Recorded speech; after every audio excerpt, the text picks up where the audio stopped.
쓰리스타 엄마를 둔 한 여성이 군인으로서 거듭나기 위해 최선을 다하지만 다른 군인 상관에 의해 네 애미는 뭐하냐는 폭언을 듣자 참지 못하고 자신의 능력을 보여주면서 모두를 개박살 내는 이야기입니다. 영상 시청하시기 이전에 구독과 좋아요 부탁드립니다. 저희에게 큰 힘이 됩니다. 대한민국 육군 지상작전 사령관 중장 이서연.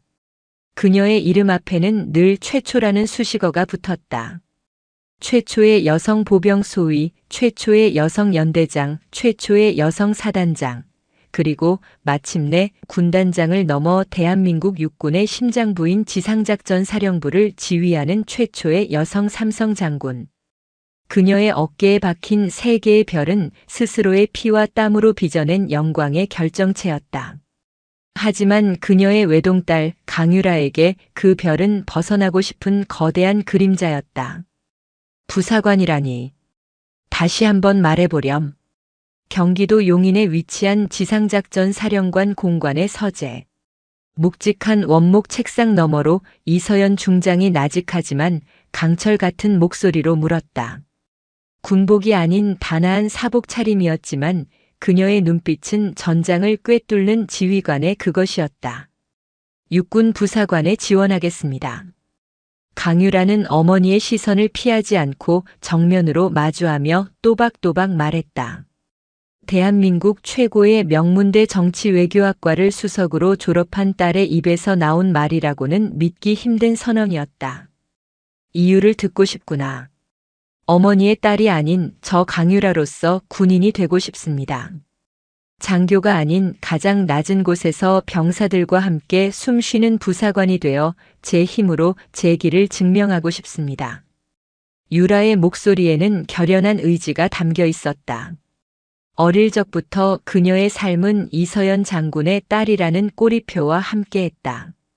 모두가 그녀의 배경을 보고 미래를 예단했고 그녀가 이룬 모든 성과는 어머니의 후광 덕분이라 수군거렸다. 그 시선이 싫었다. 자신의 발로 땅을 딛고 자신의 손으로 무언가를 쥐고 싶었다. 이서연 중장은 한동안 딸의 얼굴을 말없이 바라보았다. 그녀는 딸의 고집과 그 안에 숨겨진 상처를 누구보다 잘 알고 있었다. 군이라는 조직의 생리 그 혹독한 현실을 알기에 딸의 선택을 쉬이 허락할 수 없었다. 유라야. 군대는 내가 생각하는 낭만적인 곳이 아니다. 특히 여군에게 그리고 부사관에게는 더욱 그렇다. 그곳에는 내가 상상하지 못할 부조리와 시련이 있을 거다. 내 딸이라는 사실이 알려지는 순간 너는 평범한 훈련병이 될 수 없어. 그게 특혜든 혹은 역차별이든. 그래서 제 신분을 숨길 겁니다. 어머니의 도움 없이 누구의 딸도 아닌 그저 강유라라는 이름 석자로 부딪혀 보겠습니다. 허락해 주십시오.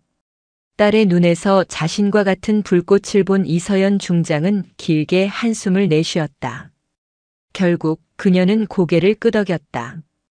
이것 또한 스스로의 길을 선택한 한 명의 군인으로서 존중해줘야 할 결심이라고 판단했다.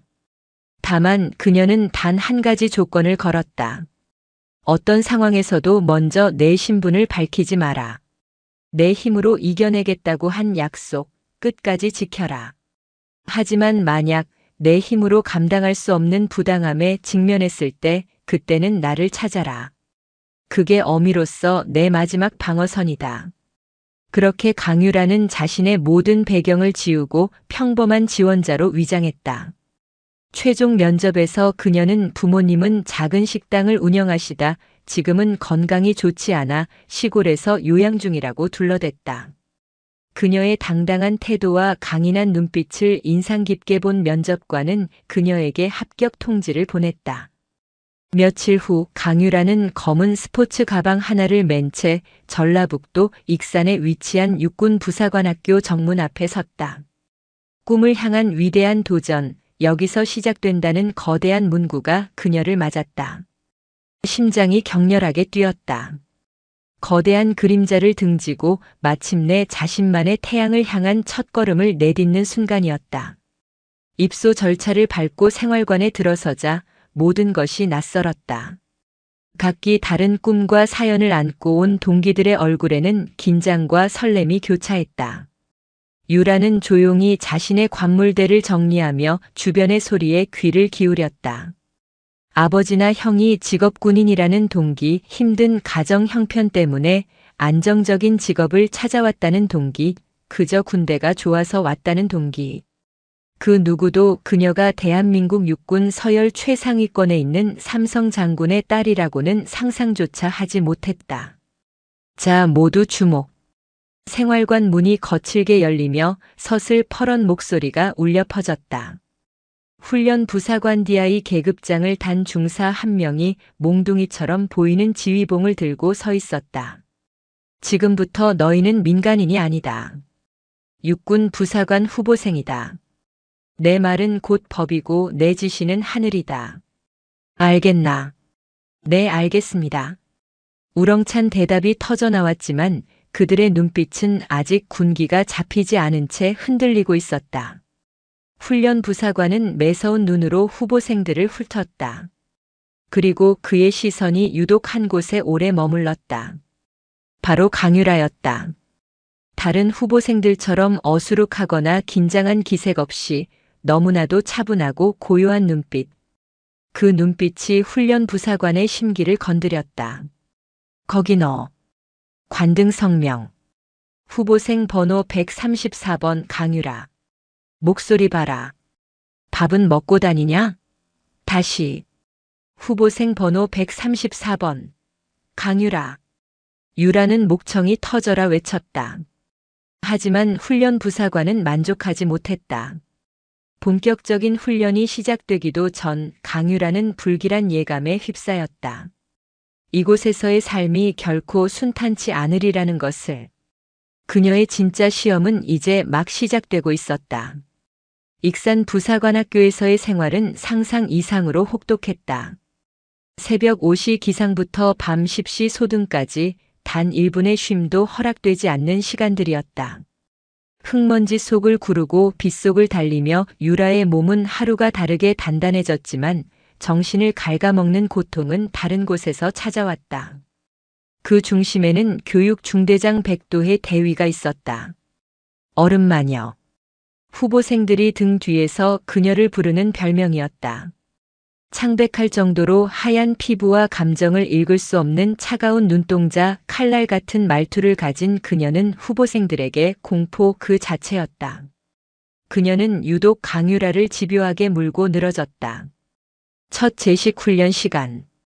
백대위는 보란듯이 유라를 대열 가장 앞으로 불러냈다. 134번 후보생. 동작이 아주 우아하구나. 발레라도 배웠나? 비꼬는 말투에 동기들의 웃음이 터져 나왔다. 유라는 입술을 깨물며 부동자세를 유지했다. 웃음이 나와? 내 동기들은 지금 내 어설픈 동작 때문에 몇 시간째 땡볕 아래 서 있다. 너 하나 때문에 모두가 고통받는다는 생각은 안 해봤나? 죄송합니다. 죄송하면 다인가? 내 부모는 뭘 가르쳤기에 이렇게 이기적이지? 네 애미는 뭐하는 사람이냐? 순간 유라의 눈동자가 세차게 흔들었다. 심장이 쿵 하고 바닥으로 떨어지는 것 같았다. 대한민국에서 가장 존경받는 군인 중 한 명인 어머니. 그 이름을 차마 더럽힐 수 없었다. 유라는 입소 면접 때 했던 거짓말을 반복했다. 작은 식당을 하셨습니다. 지금은 편찮으셔서 시골에 계십니다. 식당. 그깟 밥이나 파는 사람이 뭘 알겠어. 그러니 딸내미가 이 모양 이 꼴이지. 눈빛은 또 왜 그래? 반항하는 건가? 백도의 대위의 폭언은 칼날이 되어 유라의 가슴에 박혔다. 단순히 고된 훈련이 아니었다. 이것은 명백한 인격 모독이자 가혹행위였다. 하지만 유라는 저항할 수 없었다. 여기서 무너지면 어머니와의 약속도 스스로에 대한 다짐도 모두 물거품이 될 터였다. 그녀는 그저 이를 악물고 버텨낼 뿐이었다. 백도희의 괴롭힘은 날이 갈수록 교묘하고 악랄해졌다. 134번 후보생. 내 관물대 상태가 불량이더구나. 오늘 저녁 전 후보생은 관물대 정리를 다시 하도록. 내가 끝날 때까지 아무도 못 잔다. 134번 후보생. 내 총기 수입 상태가 엉망이다. 전 후보생 총기 들고 연병장으로 집합. 내 동기가 정신 차릴 때까지 총구 앞으로 자세를 유지한다. 모든 잘못은 유라의 몫이 되었고 그 책임은 모두에게 전가됐다. 강유라 때문에라는 수군거림이 독처럼 퍼져나갔다.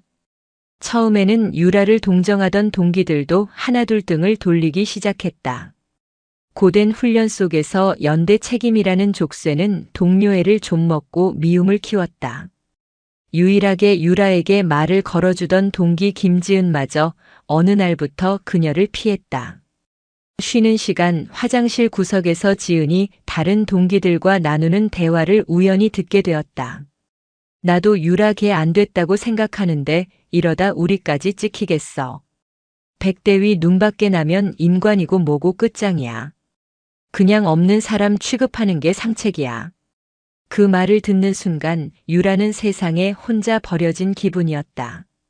밤이 되면 모두가 잠든 생활관에서 소리 죽여 울었다. 내가 왜 이런 모욕을 당해야 하는가? 어머니에게 전화 한 통이면 이 모든 것을 끝낼 수 있는데. 삼성 장군의 딸이라는 신분을 밝히는 순간 백도의 대위는 물론이고 교장까지 달려와 그녀 앞에 무릎 꿇을 것이다. 수십 번, 수백 번 유혹이 밀려왔다. 하지만 그때마다 어머니의 마지막 당부가 귓가에 맴돌았다. 내 힘으로 이겨내겠다고 한 약속, 끝까지 지켜라.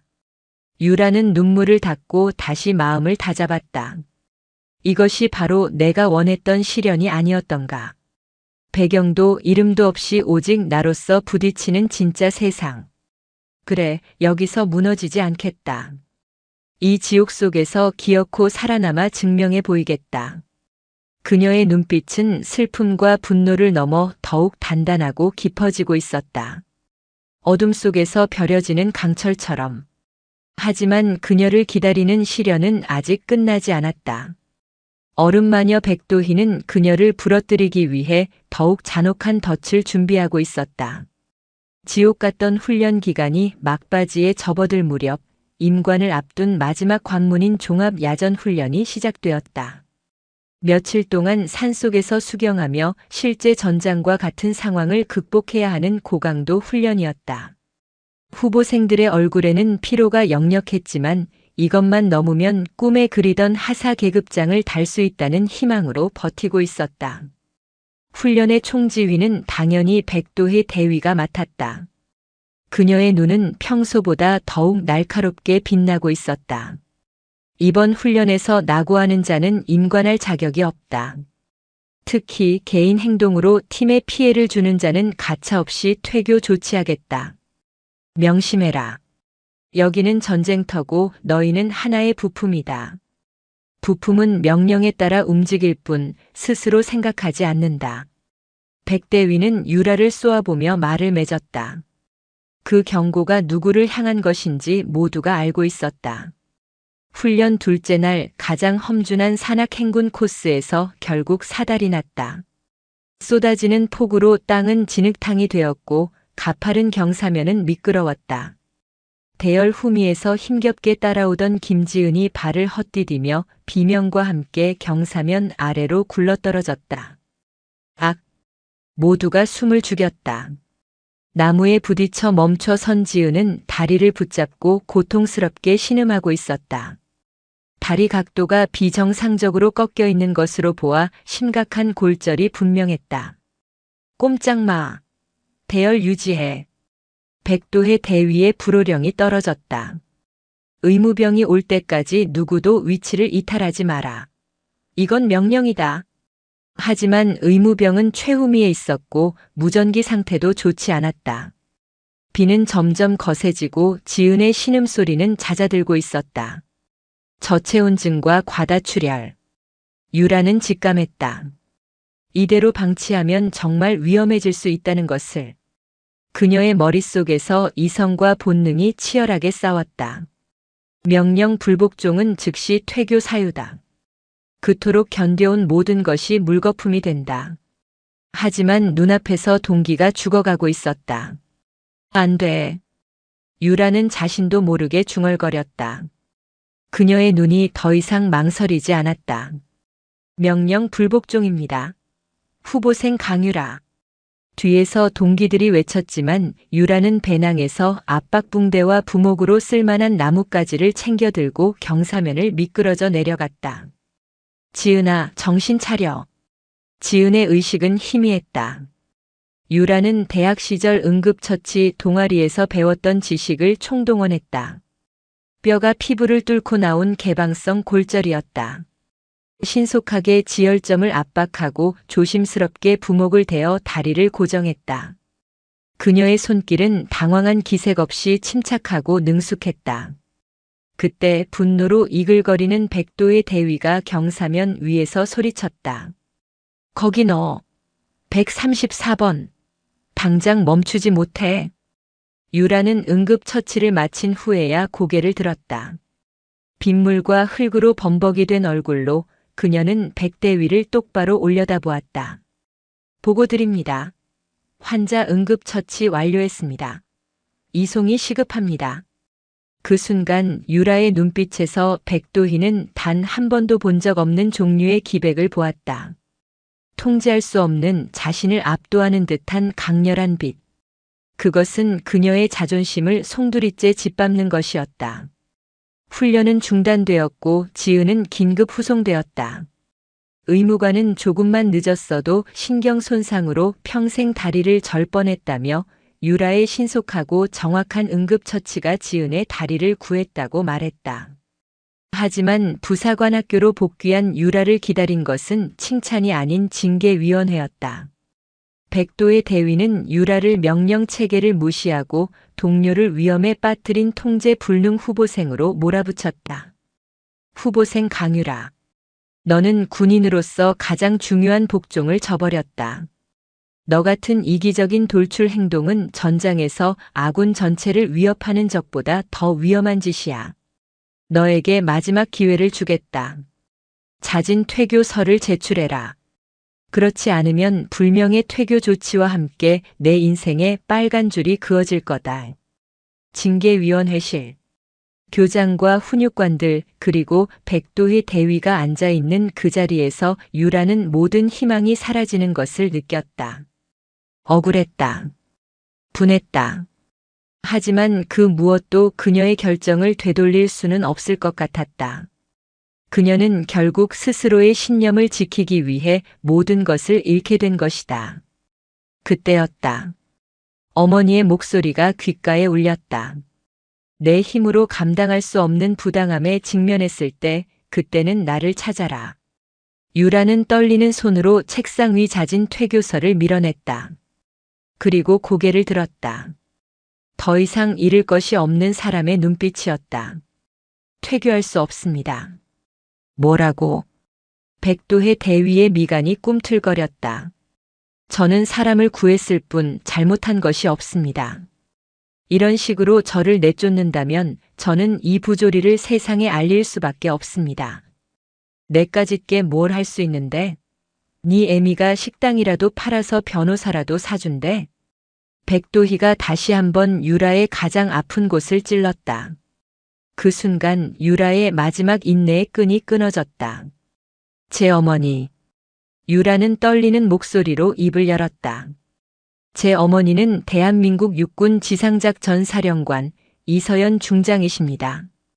정적이 흘렀다. 곧이어 폭소가 터져 나왔다. 가장 크게 웃은 것은 백도의 대위였다. 이제 하다 정신까지 나갔구나. 지가 삼성 장군 딸이야? 야, 내가 보기엔 너는 군인이 아니라 병원에 가야겠다. 피해망상에 과대망상까지. 아주 종합병원이네. 교장과 훈육관들도 혀를 차며 유라를 한심하다는 듯 쳐다봤다. 아무도 그녀의 말을 믿지 않았다. 오히려 그녀를 정신 이상자로 취급할 뿐이었다. 여봐라. 당장 저 후보생 끌어내. 의무실에 격리 조치하고 정신과 군의관 호출해. 백도의 대위의 명령에 헌병들이 달려들어 유라의 양팔을 붙잡았다. 유라는 필사적으로 저항하며 외쳤다. 사실입니다. 확인해 보십시오. 제발. 하지만 그녀의 절규는 허공에 흩어질 뿐이었다. 질질 끌려나가며 유라의 눈에 비친 것은 경멸과 조소가 가득한 백도희 대위의 얼굴이었다. 암흑 같은 절망이 그녀를 덮쳤다. 자신의 신분을 밝혔지만 결과는 최악이었다. 이제 그녀는 명령 불복 종자의 정신 이상자라는 끔찍한 낙인까지 찍히게 된 것이다. 바로 그 시각 경기도 용인의 지상작전 사령부. 이서연 중장의 집무실에 다급한 보고 하나가 올라왔다. 익산 부사관학교의 한 의무병이 공중전화로 제보한 익명의 전화. 자신의 딸 강유라 후보생이 겪고 있는 부당한 처사와 현재 격리 조치되었다는 충격적인 내용이었다. 보고를 듣는 이서연 중장의 얼굴에서 모든 감정이 사라졌다. 남은 것은 지독한 냉기와 전장을 얼려버릴 듯한 분노뿐이었다. 그녀는 즉시 수화기를 들었다. 헬기 준비해. 행선지는 익산이다. 세 개의 별이 마침내 폭풍의 눈을 향해 움직이기 시작했다. 강유라가 끌려간 의무실의 공기는 차갑고 축축했다. 굳게 닫힌 철문 너머로 들려오는 것은 빗소리와 이따금씩 복도를 오가는 군홧발 소리뿐이었다. 그녀는 낡은 침상에 무력하게 앉아 있었다. 명령 불복종 정신 이상. 그 어떤 것으로도 해명할 기회조차 박탈당한 채 그녀의 꿈과 명예는 진흙탕에 처박혔다. 어머니, 제가 틀렸던 걸까요? 스스로의 힘으로 이겨내겠다던 맹세는 결국 오만이었을까? 거대한 절망이 심장을 쇠사슬처럼 옭아매는 순간이었다. 그때 의무실 문이 조용히 열리고 아까 유라의 응급처치를 칭찬했던 군의관이 들어왔다. 그는 주변을 살피며 작은 목소리로 속삭였다. 강 후보생, 너무 상심하지 마시오. 당신이 옳았다는 건 내가 압니다. 하지만 여긴 어쩔 수가 없는 곳이라. 그는 더 말을 잇지 못하고 씁쓸한 표정으로 돌아섰다. 그 작은 위로가 오히려 유라를 더 비참하게 만들었다. 바로 그 시각 익산 부사관학교 상공의 대한민국 육군의 그 어떤 헬기보다도 불길하고 위압적인 굉음이 울려 퍼지기 시작했다. 지휘 통제용으로 개조된 검은색 기동 헬기였다. 평시에는 좀처럼 볼 수 없는 전시의 사령부를 이동시키거나 최고 위급 지휘관을 실어 나르는 존재. 헬기는 지정된 헬리패드를 무시하고 빗줄기가 쏟아지는 연병장 한가운데에 착륙을 강행했다. 강력한 하강풍이 연병장의 흙먼지와 빗물을 폭풍처럼 휘몰아치며 사방을 때렸다. 당직 사령을 서던 장교들이 혼비백산하여 뛰쳐나왔다. 도대체 어떤 미친 조종사가 육군 교육기관의 심장부에 이따위 난폭한 착륙을 하는 것인가? 헬기의 문이 열렸다. 그리고 그 안에서 단 한 사람이 내렸다. 칠흑 같은 어둠과 폭우를 배경으로 빗방울이 닿는 족족 튕겨나갈 듯한 위험을 두른 전투복 차림의 군인. 어깨에는 대한민국 육군 지상작전 사령관임을 증명하는 세 개의 별 3스타가 선명하게 빛나고 있었다. 이서연 중장이었다. 그녀의 등장에 연병장의 시간은 얼어붙었다. 보고를 받고 뛰쳐나온 부사관 학교장 소장의 얼굴은 새하얗게 질려 있었다. 지상작전 사령관의 예고 없는 방문, 그것도 이런 식의 등장은 단순한 순시가 아님을 온몸의 세포가 경고하고 있었다. 충, 성, 사령관님 어인일로. 학교장이 경례를 붙이며 다가왔지만 이서연 중장은 그에게 눈길조차 주지 않았다. 그녀의 얼음장 같은 시선은 공포에 질린 채 서 있는 다른 장교들을 꿰뚫고 있었다. 그녀의 입이 천천히 열렸다. 목소리는 낮았지만 연병장의 모든 소음을 잠재울 만큼의 무게를 담고 있었다. 내 딸이 어디에 있지? 네. 사령관님 따님이라니요? 학교장은 무슨 영문인지 몰라 되물었다. 그 순간 징계위원회를 마치고 의기양양하게 복도를 걷던 백도희 대위가 소란을 듣고 연병장으로 나왔다. 그녀는 헬기와 이서연 중장을 보고 잠시 놀랐지만 이내 상황 파악을 끝내고 자신이 나설 차례라고 판단했다. 최고 지휘관에게 이번 일탈 후보생 건을 직접 보고하고 자신의 단호한 조치를 인정받을 절호의 기회였다. 백도희는 당당한 걸음으로 이서연 중장 앞으로 다가와 우렁차게 경례했다. 충성. 교육중대장 대위 백도희입니다. 사령관님께 보고드릴 말씀이 있습니다. 그때서야 이서연 중장은 고개를 돌려 백도희를 바라보았다. 분노도 경멸도 아니었다. 마치 길가의 돌멩이를 보는 듯한 무감정한 시선이었다. 내가 백도희 대위인가? 네, 그렇습니다. 내 딸에게 폭언을 하고 동기를 구한 행동을 문제 삼아 퇴교를 강요한 자가 이서연 중장은 한 걸음 백도희에게 다가갔다. 내 딸의 명예에 정신 이상이라는 낙인을 찍은 자가 바로 너인가? 백도희의 심장이 쿵 하고 내려앉았다. 내 딸이라는 단어가 뇌리에 박히는 순간 흩어져 있던 퍼즐 조각들이 맞춰지기 시작했다. 강유라의 차분한 눈빛, 굴하지 않던 태도, 그리고 마지막 절규처럼 외쳤던 말. 제 어머니는 지상작전 사령관 이서연 중장이십니다. 백도희의 얼굴에서 핏기가 사라지고 동공이 걷잡을 수 없이 흔들렸다.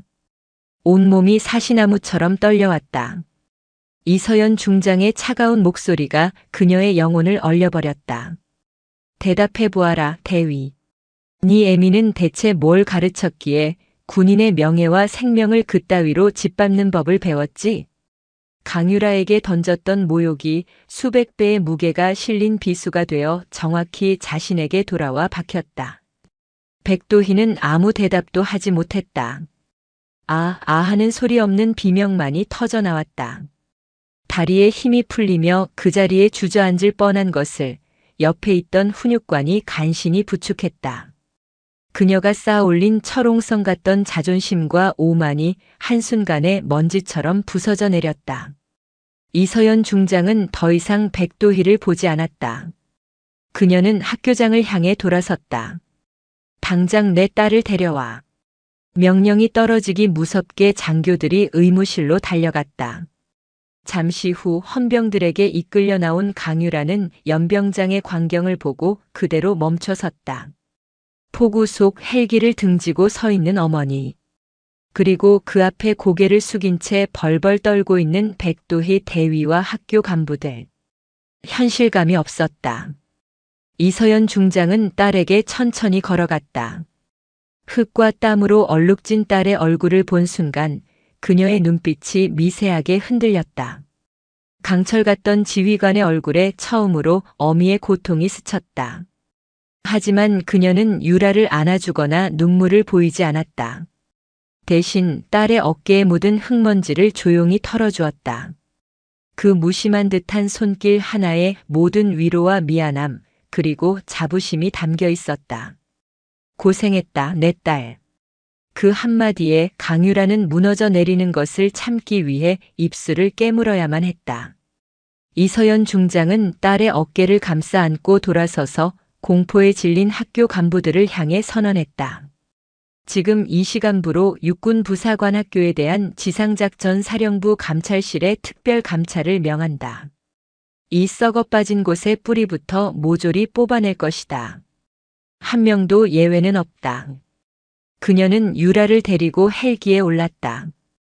굉음과 함께 헬기가 다시 떠오르자 아래로 혼돈에 빠진 부사관 학교의 전경이 보였다. 그 중심에는 넋이 나간 채 비를 맞으며 서 있는 백도희 대위의 초라한 모습이 점처럼 작아지고 있었다. 폭풍이 모든 것을 휩쓸고 지나간 자리.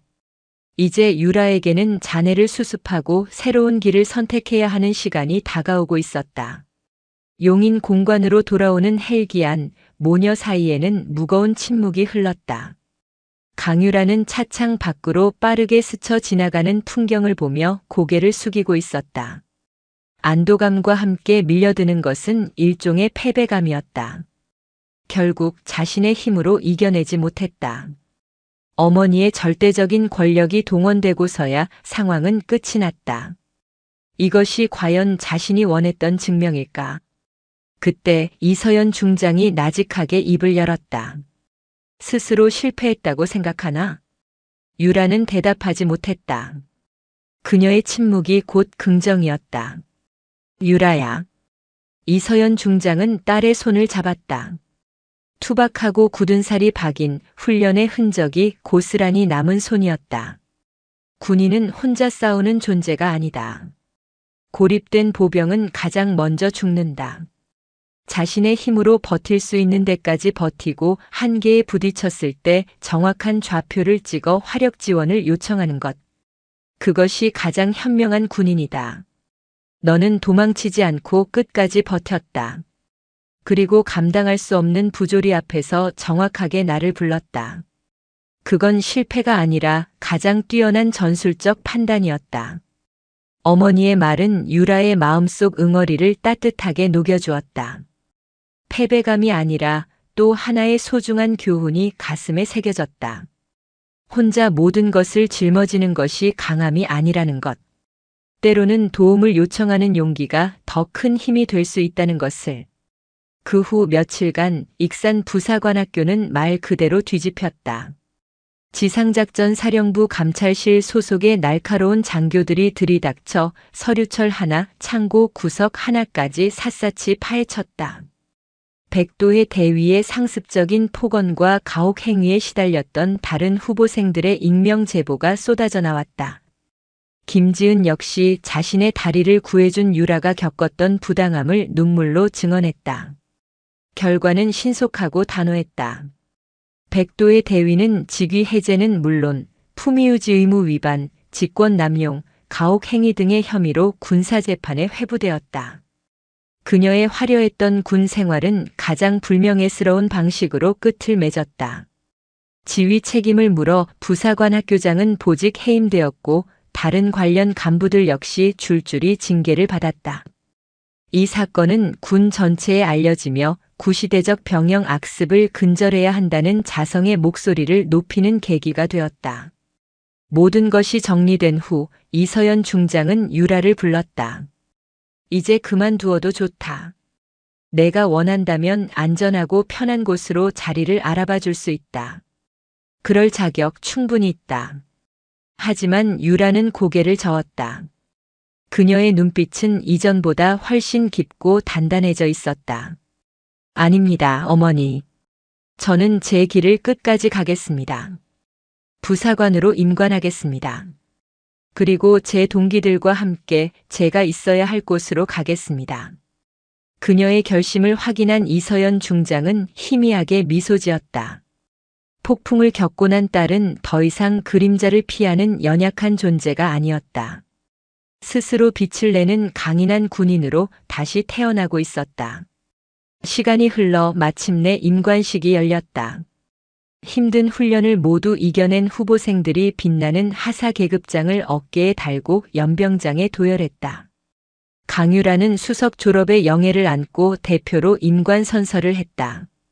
그녀의 목소리는 우렁차고 자신감에 차 있었다. 단상 아래 가족석에서 이서연 중장은 계급장을 모두 뗀 평범한 어머니의 모습으로 딸을 지켜보며 조용히 눈물을 훔쳤다. 임관식이 끝나고 동기들이 유라에게 몰려왔다. 이제는 모두가 그녀의 배경을 알았지만 그들의 눈빛에는 더 이상 경외나 거리낌이 없었다. 오직 진심 어린 존경과 동료애만이 가득했다. 목발을 짚고 나타난 김지은은 유라를 와락 껴안으며 울먹였다. 고마워, 유라야. 그리고 미안했어. 너 덕분에 나도 우리 모두가 구원받았어. 이제 남은 것은 자대 배치였다. 모두가 강유라 하사가 지상작전 사령부 직할의 편한 부대나 적어도 후방의 지원부대로 갈 것이라 예상했다. 수석 졸업생에게는 부대 선택권이 주어지기 때문이었다. 하지만 배치 결과가 발표되자 모두가 경악했다. 하사 강유라 보직 분대장. 전속부대 강원도 철원 제5보병사단 수색대대. 철원. 휴전선 155마일 중에서도 가장 긴장감이 높고 겨울이면 살을 애는 추위가 몰아치는 최전방. 그 중에서도 적과 가장 가까이서 눈을 맞대야 하는 수색대대. 군인들 사이에서도 가장 힘들고 위험하기로 손꼽히는 곳이었다. 모두의 충격적인 시선 속에서 강유라는 담담한 표정으로 자신의 명령지를 받아들었다. 그녀는 가장 높은 곳의 배경을 가졌지만 스스로 가장 낮은 곳, 가장 위험한 곳을 선택했다. 진정한 군인으로서의 삶은 이제부터 시작이었다. 며칠 후 하사 강유라는 더플백을 메고 강원도 철원의 부대 앞에 내렸다. 살갗을 애는 듯한 칼바람과 녹슨 철조망이 그녀를 맞았다. 이곳은 어머니의 별빛이 닿지 않는 또 다른 세계. 그녀는 새로운 전장에서 또 다른 종류의 벽에 부딪히게 될 운명이었다. 강원도 철원의 겨울은 명성 그대로였다. 대지에 내리꽂히는 바람은 단순한 추위가 아니라 날카로운 통증에 가까웠다. 숨을 쉴 때마다 폐부 깊숙한 곳까지 얼어붙는 듯 했다. 강유라 하사가 전입한 5사단 수색대대 막사는 한눈에 봐도 수십 년은 좋게 넘었을 낡은 건물이었다. 페인트는 곳곳이 벗겨져 있었고 창문 틈으로는 황소바람이 새어들어왔다. 이곳은 익산의 규율 잡힌 부사관 학교와는 모든 것이 달랐다. 모든 것이 정돈되어 있기보다 실전에 맞춰 닳고 달아 있었다. 그리고 이 낡고 거친 요새에는 그곳만의 왕이 존재했다. 신임 하사 왔나? 이리 와서 인사 한번 박아봐. 생활관 한가운데서 전투복 상의를 풀어 헤친 채 병사들과 껄껄거리며 웃고 있던 한 상사. 그의 이름은 김태식이었다. 30 후반의 나이, 햇볕과 초연에 그을린 구릿빛 피부, 굵은 목과 다부진 체격. 그는 이 부대에서만 15년을 보낸 터줏대감이자 살아있는 전설로 통하는 인물이었다. 비무장지대 DMZ에서 벌어진 작은 교전에서 홀로 적군을 막아낸 무용담은 이미 신화가 되어 있었다. 충성. 금일부로 분대장 보직을 명받은 하사 강유라입니다. 유라는 FM 그대로 각 잡힌 경례를 붙였다. 김태식 상사는 그녀를 위아래로 훑어보았다. 그의 눈에는 호기심도 환영의 기색도 없었다. 오직 귀찮음과 불신만이 가득했다. 강유라. 계집의 이름이네. 즉, 요즘은 별별 것들이 다 수색대대로 다 기어들어와. 야, 너. 책상 물림이지? 부사관 학교에서 수석했다며? 여긴 말이야 책에 쓰인 대로 굴러가는 데가 아니야. 알겠냐? 알겠습니다. 많이 가르쳐 주십시오. 가르치긴 뭘 가르쳐. 알아서 보고 배워. 여긴 학교가 아니라 전쟁터니까. 괜히 어설프게 나대면서 분대원들 잡을 생각 말고 찌그러져서 사고나 치지 마. 그것이 첫 만남이었다.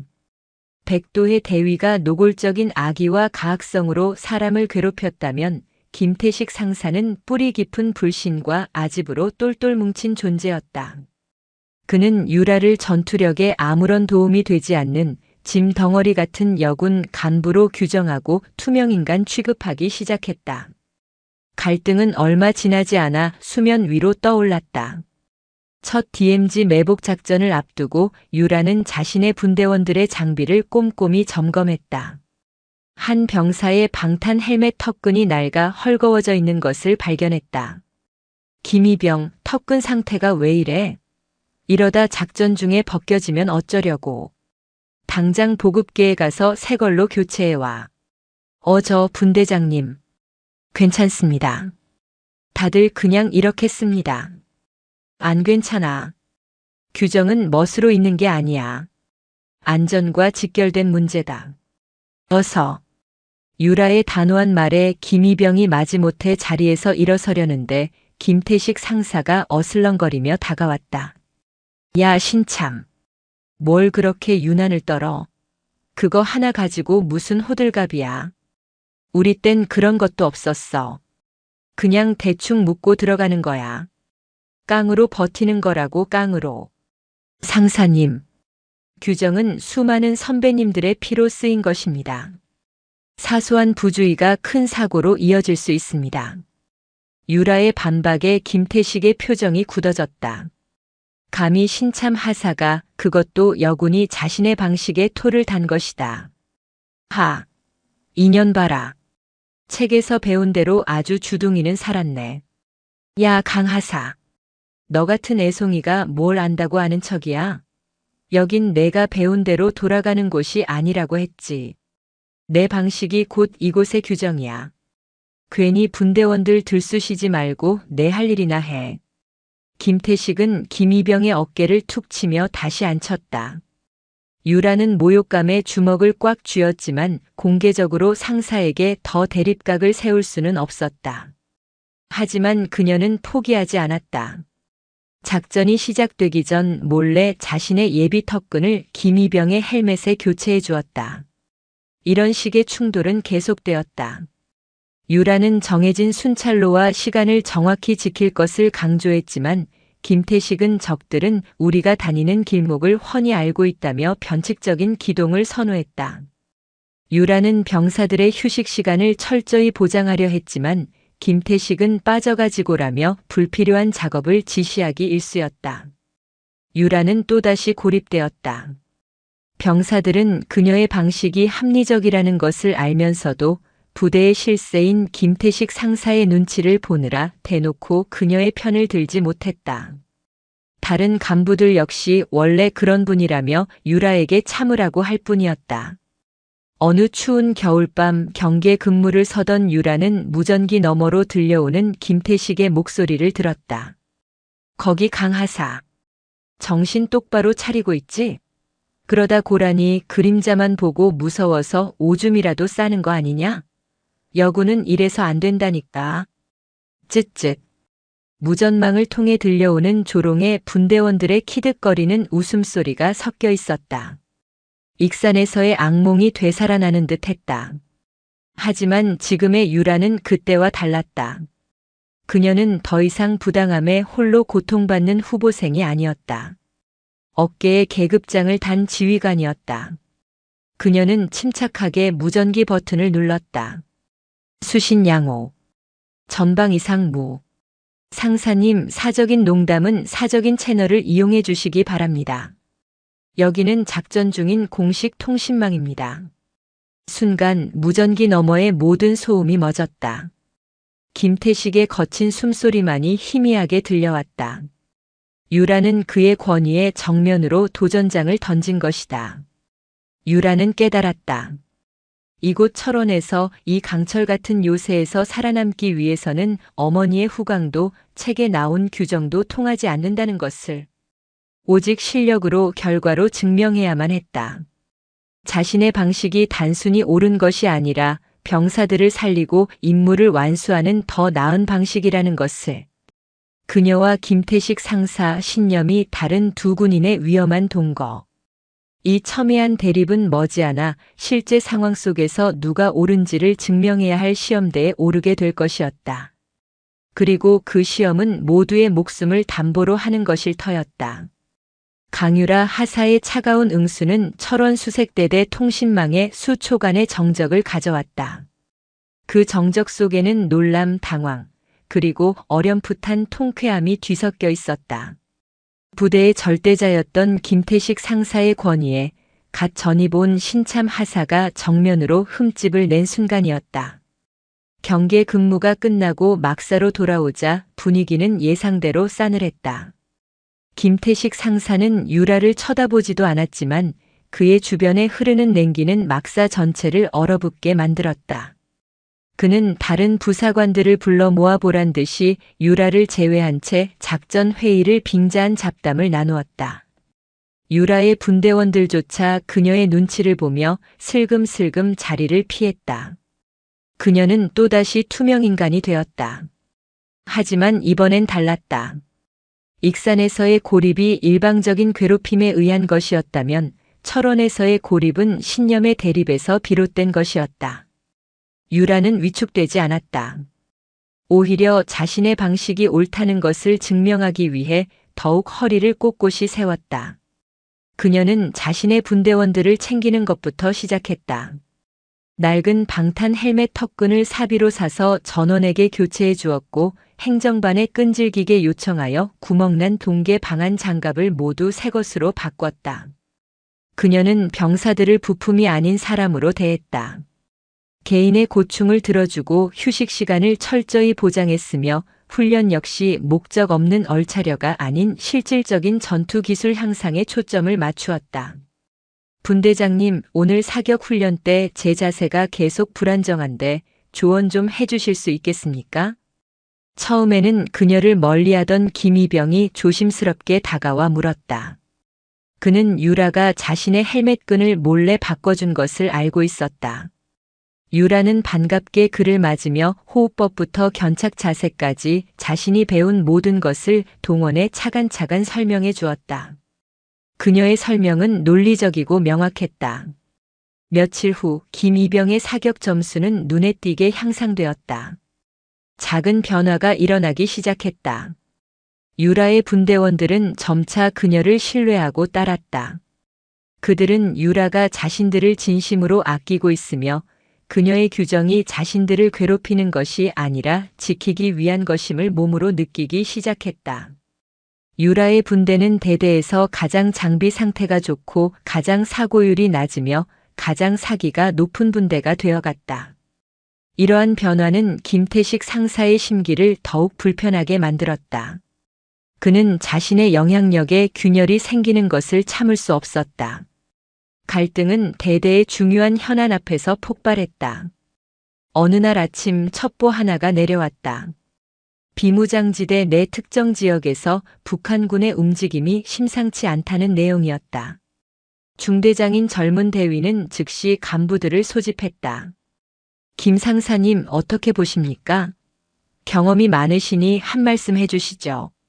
중대장은 실질적인 지휘권을 김태식에게 넘기다시피 했다. 김태식은 지도를 턱으로 가리키며 말했다. 이거 1년에 한두 번씩 꼭 있는 떠보기식 기만 전술입니다. 뻔한 패턴이죠. 우리가 여기에 병력을 집중하면 분명 다른 쪽에서 허점을 노릴 겁니다. 괜히 호들갑 떨지 말고 평소대로 경계 수준을 유지하는 게 상책입니다. 그때 유라가 조용히 손을 들었다. 중대장님, 의견 말씀드려도 되겠습니까? 모든 시선이 그녀에게 쏠렸다. 김태식의 얼굴이 노골적으로 굳어졌다. 강하사, 또 무슨 책에 나온 소리 하려고? 책이 아니라 데이터입니다. 유라는 자신이 밤새 분석한 자료를 내밀었다. 최근 3개월간 적의 활동 패턴을 분석해 본 결과입니다. 이번 움직임은 시간, 빈도, 위치 모든 면에서 과거의 기만 전술과는 다른 양상을 보입니다. 이것은 단순 떠보기가 아니라 특정 목표 지점에 대한 사전 정찰 및 침투로 개척일 가능성이 높습니다. 따라서 해당 지역에 대한 경계를 강화하고 특히 야간 감시가 취약한 7번 초소 부근의 열상 감시 장비 TOD를 즉시 보강해야 합니다. 그녀의 분석은 합리적이고 논리적이었다. 하지만 중대장은 관록의 김태식과 패기 넘치는 신참 하사 사이에서 갈등했다. 결국 그는 안전한 쪽을 택했다. 강 하사의 분석도 일리는 있지만 그래도 실전 경험을 무시할 순 없지. 일단은 김 상사님 의견대로 현 경계 태세를 유지한다. 강 하사는 너무 과민하게 반응하지 말도록. 회의는 그렇게 끝났다. 유라는 자신의 의견이 묵살당했지만 포기하지 않았다. 그녀는 즉시 보고서를 작성했다. 7번 초소 부근 TOD 사각지대 발생 및 적 특이 동향에 따른 긴급 장비 보강 요청. 그녀는 자신의 주장에 대한 근거와 책임을 서류로 남겨 만약의 사태에 대비했다. 이것이 그녀가 배운 규정의 힘이었다. 그날 밤 마치 유라의 불길한 예고에 화답이라도 하듯 철원 일대에 짙은 안개가 깔리기 시작했다. 한치 앞도 분간할 수 없는 우윳빛 안개는 비무장지대의 모든 것을 삼켜버렸다. 고장난 채 방치된 7번 초소의 TOD, 묵살당한 경고 그리고 안개. 최악의 시나리오를 위한 모든 조건이 갖춰지고 있었다. 막사 한편에서 조용히 자신의 전투 조끼를 점검하는 유라의 눈빛은 그 어느 때보다 날카롭게 빛나고 있었다. 균열은 이미 시작되었고 이제 무너지는 것은 시간 문제였다. 밤이 깊어질수록 안개는 더욱 짙어져 마치 살아있는 생물처럼 철책을 기어 넘어와 막사를 집어삼킬 듯한 기세였다. 시계는 0에 가까웠고 소리마저 안개에 먹혀들어 섬뜩한 정적만이 감돌았다. 그날 밤 유라의 분대는 DMZ 내부의 매복조로 투입되었다. 전원 정신 똑바로 차려. 오늘 밤은 느낌이 안 좋다.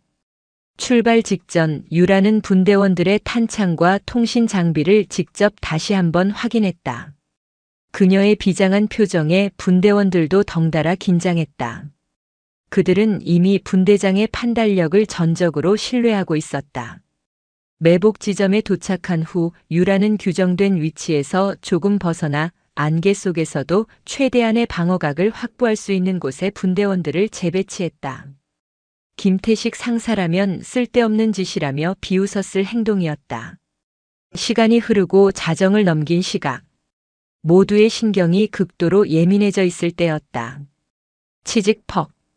고요를 깨고 7번 초소 방향에서 희미하지만 날카로운 소리가 들렸다. 철책이 절단되는 소리였다. 유라의 심장이 멎는 듯 했다. 콱콱쾅. 그 직후 7번 초소와는 전혀 다른 방향인 3번 초소 근처에서 요란한 폭음과 함께 섬광이 번쩍였다. 동시에 부대 통신망이 비명처럼 울부짖기 시작했다. 3번 초소. 3번 초소 인근에서 적 출현 및 교전 발생. 지휘 통제실은 순식간에 아수라장이 되었다. 당직 사령을 서고 있던 김태식 상사의 목소리가 통신망을 찢고 들어왔다. 거봐라. 내 말이 맞았지. 3번이 진짜였다. 전 병력 즉시 3번 초소로 이동하여 적을 경멸하라. 5분 내로 상황 종료시킨다. 경험에 근거한 그의 판단은 신속하고 단호했다. 중대장을 비롯한 모든 간부들이 그의 명령에 따라 움직이기 시작했다. 병력들이 우왕좌왕하며 3번 초소 방향으로 달려갔다. 하지만 매복 지점에서 모든 상황을 듣고 있던 유라는 온몸에 소름이 돋았다. 이건 아니다. 너무 전형적이다. 3번 초소의 교전은 너무 요란하고 과시적이었다. 반면 맨 처음 들었던 7번 초소의 철책 절단음은 너무나 은밀하고 조용했다. 양동작전이다. 3번 초소에서 큰 소란을 피워 모든 시선과 병력을 그쪽으로 집중시킨 뒤 진짜 목표인 7번 초소에 뚫린 구멍으로 침투하거나 빠져나가려는 속셈이다. 김태식의 경험이 오히려 적의 함정에 완벽하게 들어맞고 있었다. 분대장님, 우리도 3번 초소로 지원 가야 하지 않겠습니까? 한 분대원이 다급하게 물었다. 유라의 머릿속에서 수만 가지 생각이 초단위로 격돌했다. 상부의 명령은 절대적이다. 지금 김태식 상사의 명령을 어기는 것은 전시명령 불복종. 군인으로서 받을 수 있는 최악의 처벌을 각오해야 한다. 하지만 자신의 판단을 따르지 않으면 부대는 돌이킬 수 없는 피해를 입게 될 것이다. 익산에서의 기억이 스쳐 지나갔다. 동기를 구하기 위해 규정을 어겼던 그 순간. 유라는 결심했다. 아니다. 우리의 임무는 여기가 아니다. 그녀는 자신의 분대 통신망으로 전환하여 단호하게 명령했다. 현재 시각부로 상급 부대 명령을 일시 보류한다. 우리의 목표는 3번이 아닌 7번 초소다. 7번 초소 철책에 뚫린 지점이 적의 진짜 침투로다. 지금부터 우리는 적의 퇴로를 차단하고 그들을 이곳으로 유인하여 섬멸한다. 이것은 분대장인 나의 책임 하에 실시하는 작전이다. 분대원들은 잠시 동요했지만 이내 유라의 확신에 찬 눈빛을 보고 말없이 고개를 끄덕였다. 그들은 유라의 지시에 따라 신속하게 7번 초소 방향의 길목에 새로운 진지를 구축했다. 교과서에 나오는 가장 기본적인 L자형 매복 진지였다. 김태식 상사가 그토록 비웃었던 책에나 나오는 전술. 잠시 후 안개 속에서 검은 그림자 여러 개가 소리 없이 다가오고 있었다. 3번 초소에서 성공적으로 아군의 시선을 끌었다고 판단한 북한군 침투조였다. 그들은 자신들의 퇴로가 완벽하게 비어 있을 것이라 확신하며 유유히 7번 초소의 절단 지점으로 향하고 있었다. 그들이 유라의 분대가 구축한 킬존 안으로 완전히 들어온 순간 사격 개시. 유라의 서슬 퍼런 외침과 함께 어둠을 찢는 불꽃과 굉음이 폭발했다. 완벽한 타이밍에 완벽한 위치에서 쏟아지는 십자포와의 적들은 대항 한 번 제대로 못해보고 쓰러져 나갔다. 치열하지만 짧은 교전. 한편 3번 초소에 도착한 김태식 상사는 눈앞의 광경에 망연자실했다. 요란했던 총성과 폭음은 녹음된 기만 음향이었고 남은 것은 불타는 연막탄 몇 개뿐이었다. 속았다는 것을 깨닫는 순간 그의 등 뒤 정반대 방향인 7번 초소 쪽에서 진짜 총성이 터져 나왔다. 아! 그의 입에서 짧은 탄식이 터져 나왔다. 자신의 경험, 자신의 신념, 자신의 모든 것이 틀렸다는 것을 깨닫는 순간이었다. 자신의 오판이 부대 전체를 그리고 저 어린 하사와 분대원들을 죽음의 위기로 몰아넣었다는 끔찍한 사실이 그의 머리를 강타했다. 짧은 교전이 끝난 7번 초소 부근. 안개가 걷히기 시작한 여명 속 유라는 쓰러진 적들을 확인하며 침착하게 상황을 보고하고 있었다. 그녀의 곁에는 단 한 명의 부상자도 없이 경이로운 눈빛으로 자신들의 분대장을 바라보는 분대원들이 있었다. 그녀는 또다시 명령을 어겼다.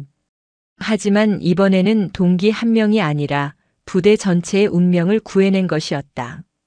교전이 끝난 DMZ의 새벽은 피와 화약 냄새, 그리고 무거운 침묵으로 가득했다. 상황이 종료되고 날이 밝아오자 진실은 명확하게 모습을 드러냈다.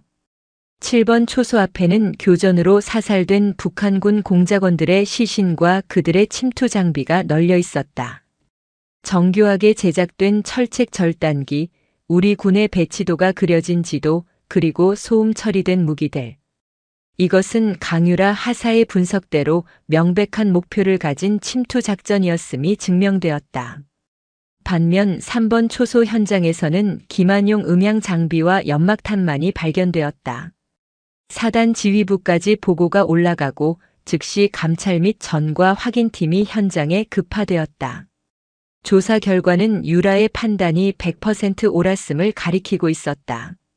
특히 그녀가 사전에 보고했던 7번 초소 TOD 사각지대 및 장비 보강 요청서는 그녀의 분석이 단순한 추측이 아닌 철저한 데이터에 기반한 예지였음을 증명하는 결정적 증거가 되었다. 만약 부대 전체가 김태식 상사의 판단에 따라 3번 초소로 향했다면 침투조는 유유히 임무를 완수하고 복귀했을 것이다. 혹은 뒤늦게 상황을 파악하고 쫓다가 더 큰 매복에 걸려 막대한 피해를 입었을지도 모른다. 강유라 하사 한 사람의 명령 불복종이 대참사를 막은 것이다. 지휘 통제실의 분위기는 무겁게 가라앉아 있었다. 뜬 눈으로 밤을 새운 김태식 상사는 잿빛 얼굴로 말이 없었다.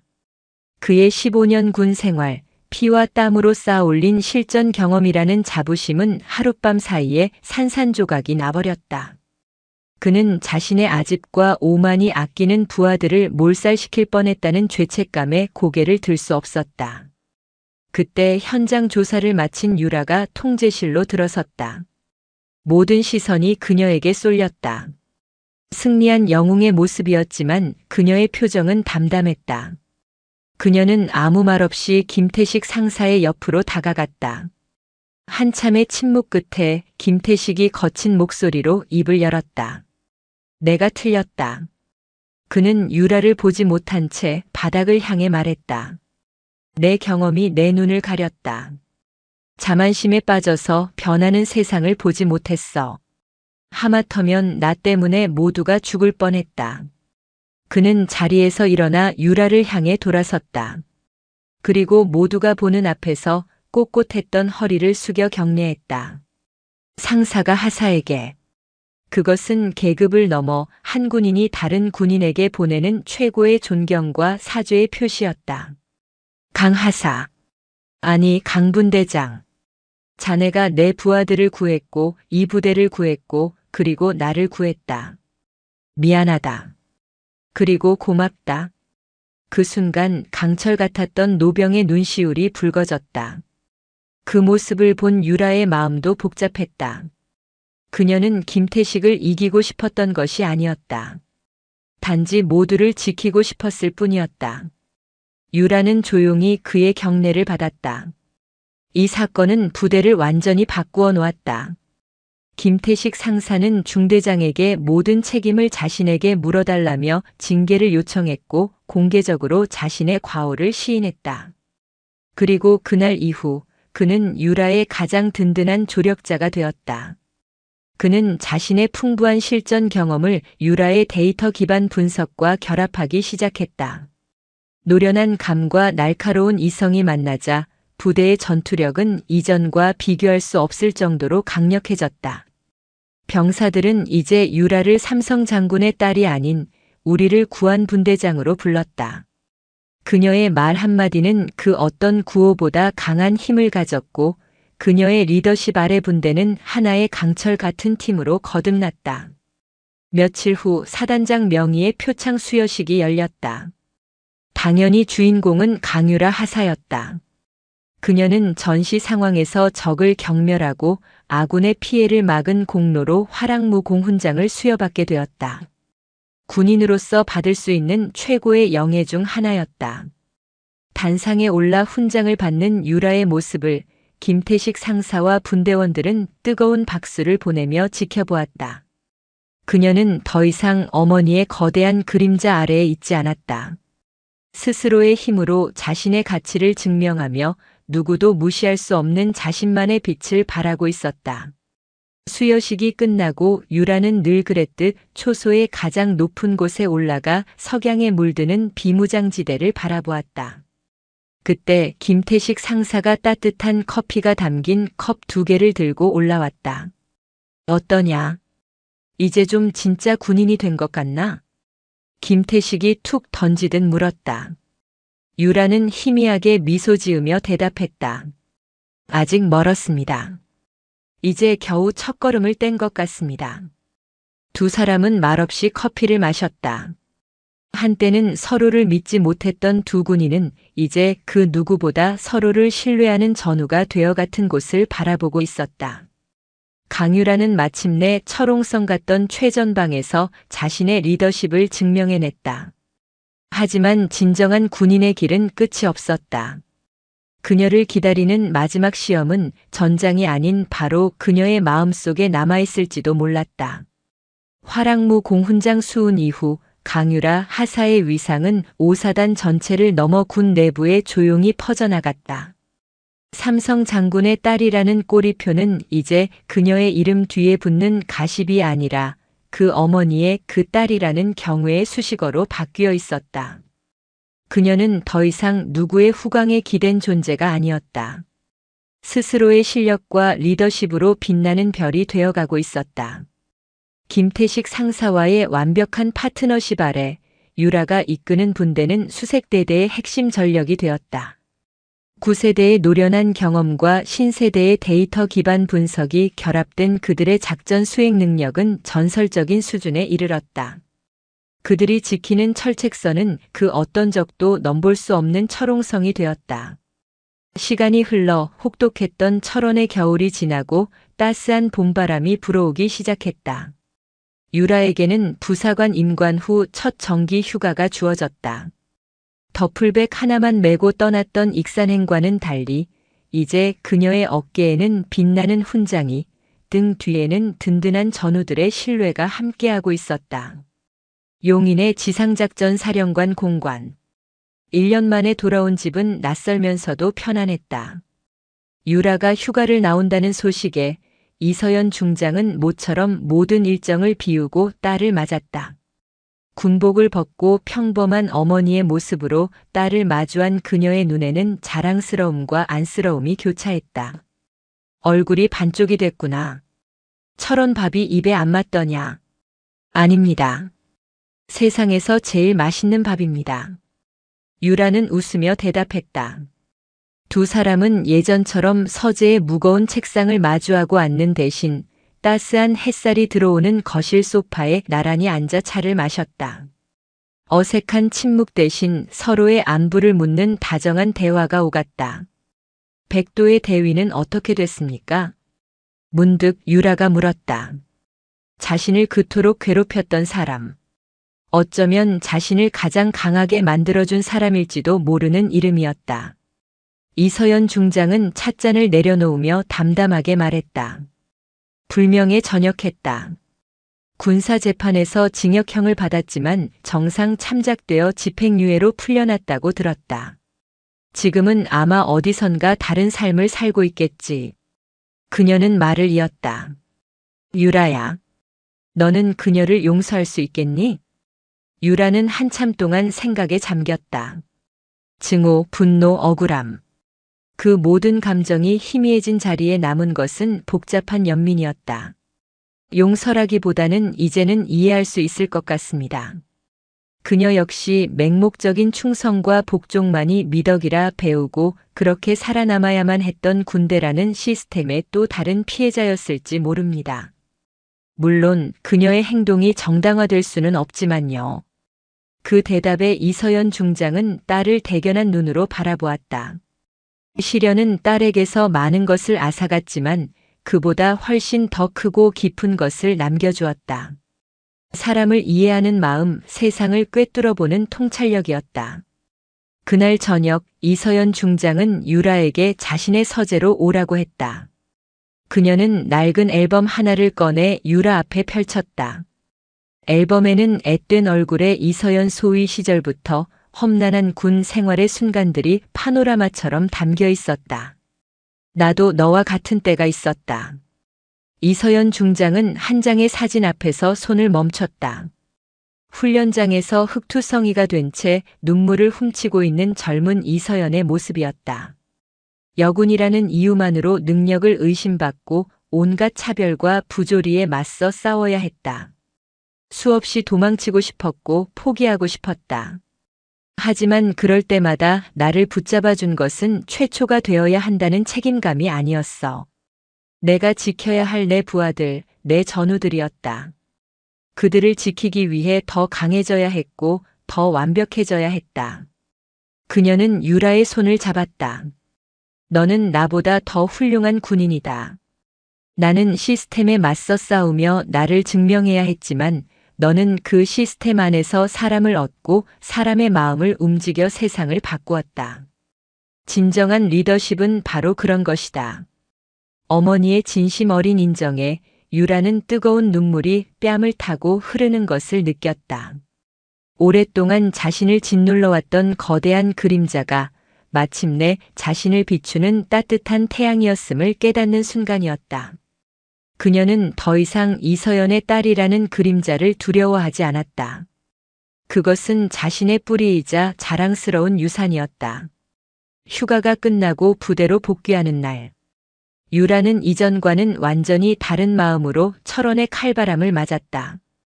그녀의 발걸음은 자신감과 확신으로 가득 차 있었다. 몇 달 후 군의 대대적인 개혁의 바람이 불어왔다. 이서연 중장이 직접 주도하는 선진 병영 문화 혁신안이 발표된 것이다. 그 내용은 익산 부사관학교 사건과 철원 5사단 수색대대의 성공 사례를 기반으로 하고 있었다. 구시대적인 가혹 행위와 부조리를 뿌리 뽑고 데이터 기반의 합리적인 의사결정 시스템을 도입하며 장병들의 인권과 복지를 최우선으로 하는 파격적인 내용이었다. 그 혁신안의 중심 모델이 된 것은 바로 강유라 하사와 김태식 상사가 이룬 신구의 조화, 그리고 그들이 만들어낸 새로운 리더십이었다. 시간이 흘러 강유라 하사는 중사로 진급했다. 그녀는 여전히 최전방 수색대대에서 분대장 임무를 수행하고 있었다. 김태식 상사는 행정보급관이 되어 그녀의 든든한 버팀목이 되어 주었다. 그들이 함께하는 수색대대는 전군 최고의 전투력을 자랑하는 부대이자 가장 오고 싶은 부대로 손꼽히게 되었다. 어느 맑은 날 유라는 새로 전입 온 신임 하사들을 데리고 DMZ가 한눈에 내려다 보이는 초소의 가장 높은 곳에 올랐다. 긴장과 설렘이 가득한 그들의 얼굴에서 유라는 자신의 지난 날을 보았다. 두려운가? 유라의 물음에 신임 하사 하나가 용기를 내어 대답했다. 솔직히 그렇습니다. 제가 잘 해낼 수 있을지 모르겠습니다. 유라는 그들의 어깨를 두드리며 자신이 처음 이곳에 왔을 때 들었던 말이 아닌 자신이 해주고 싶은 말을 해주었다. 두려워해도 괜찮다. 하지만 혼자라고 생각하지 마라. 우리는 서로를 지키기 위해 이곳에 있다. 규정은 너희를 옥죄는 것이 아니라 지키는 방패이며 경험은 과거에 머무는 것이 아니라 미래를 여는 지혜가 되어야 한다. 그리고 가장 중요한 것.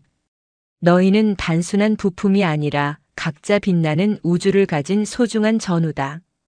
그녀는 저 멀리 남과 북의 경계를 가르는 녹슨 철책선을 바라보았다. 한때는 절망의 벽이었고 넘을 수 없는 한계처럼 보였던 곳. 하지만 이제 그녀에게 그곳은 자신이 지켜야 할 소중한 땅이자 새로운 희망이 시작되는 지평선이었다. 어머니라는 거대한 별의 그림자를 벗어나 스스로의 힘으로 빛나는 태양이 된 군인 강유라. 그녀의 이야기는 이제 막 시작되고 있었다. 그녀가 만들어갈 새로운 군대의 전설은 이곳 철원의 바람을 타고 대한민국 모든 군인의 가슴 속에 희망의 씨앗으로 퍼져나갈 것이었다. 영상이 유익하셨다면 구독과 좋아요, 댓글까지 부탁드리겠습니다.